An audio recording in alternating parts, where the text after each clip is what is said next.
10월 7일 화요일 이른 아침입니다. 오늘 말씀 읽기 본문은 누가복음 7장입니다. 본문을 다음 세 단락으로 나눌 수 있겠습니다. 첫째는 1절 이하 17절 질병과 죽음조차도 주관하시는 예수님. 둘째는 18절 이하 35절 세례자 요한. 마지막 세 번째는 36절 이하 50절 죄인으로 알려진 한 여인의 주님 사랑. 첫 단락을 중심으로 묵상하고자 합니다. 오늘 본문에서 예수님은 두 사건에서 질병과 죽음조차도 주관하시는 분으로 그려져 있습니다. 하나는 백부장의 사랑하는 종이 걸린 병과 관련하여서, 다른 하나는 나인성 과부의 독자의 죽음과 관련하여서입니다.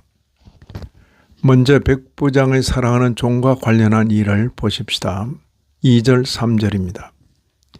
어떤 백부장의 사랑하는 종이 병들어 죽게 되었더니 예수의 소문을 듣고 유대인의 장로 몇 사람을 예수께 보내어 오셔서 그 종을 구해 주시기를 청한지라.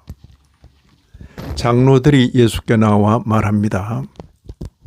4절 하반절과 5절입니다. 이 일을 하시는 것이 이 사람에게는 합당하니이다.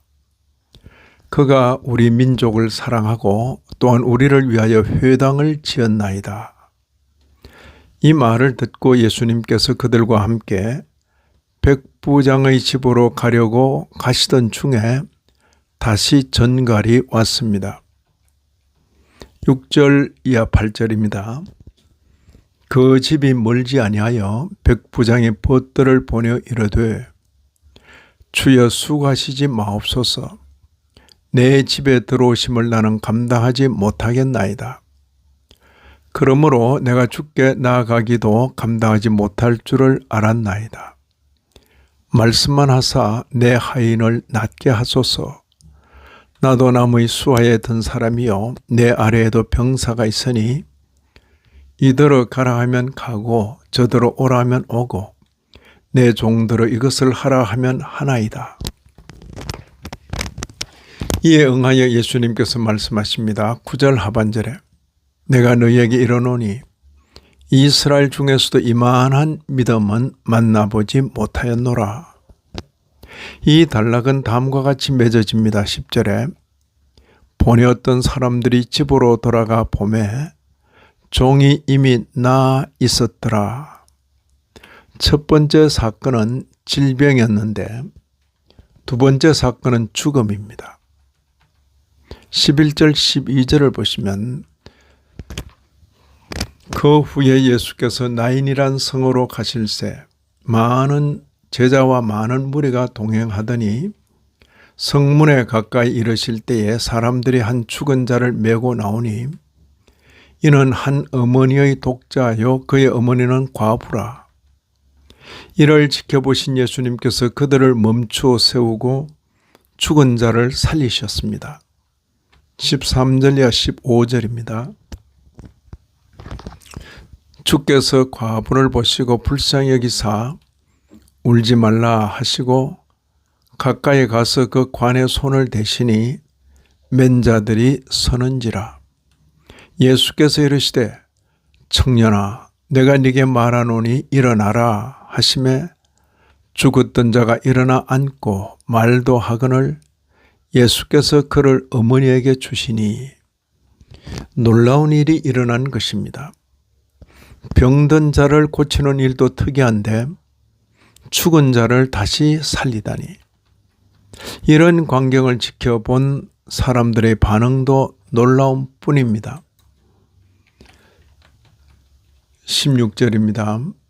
모든 사람이 두려워하며 하나님께 영광을 돌려 이르되 큰 선지자가 우리 가운데 일어나셨다 하고 또 하나님께서 자기 백성을 돌보셨다 하더라. 이제 더 이상 사람들의 입을 틀어막을 수 없는 지경이 되었습니다. 17절을 보시면 예수께 대한 이 소문이 온 유대와 사방에 두루 퍼지니라. 이런 말씀을 읽는 우리들로서 우리는 누가가 전해주는 말씀을 통하여 예수님을 바로 소개받고 예수님을 알고 믿게 됩니다. 그런데 성경을 읽는 우리들로서 조심스러운 것은 성경에서 읽는 대로 사건을 재현하고자 하는 마음입니다. 예수 이름으로 병에서 낫기도 하고 예수 이름으로 죽었더라도 다시 살아나기까지 하는 성경을 읽기 때문에 그런 마음을 가질 수가 있는데 자칫 미혹으로 빠지기 쉬운 경향입니다. 예수님 당시에도 모든 병자를 다 고치신 것도 아니고 모든 죽은 자가 다 살아난 것도 아닙니다. 그들은 예수님이 누구신지에 대하여 드러내는 일에 계시 기관으로 서인 것뿐입니다. 우리로서는 누가복음을 읽으면서 예수님을 질병과 죽음조차도 주관하시는 분으로 바로 알고 믿으면 되겠습니다. 이 아침에도 말씀에 참여하신 모든 분들 위해 하나님의 크신 은혜가 더하시기를 진심으로 기원합니다.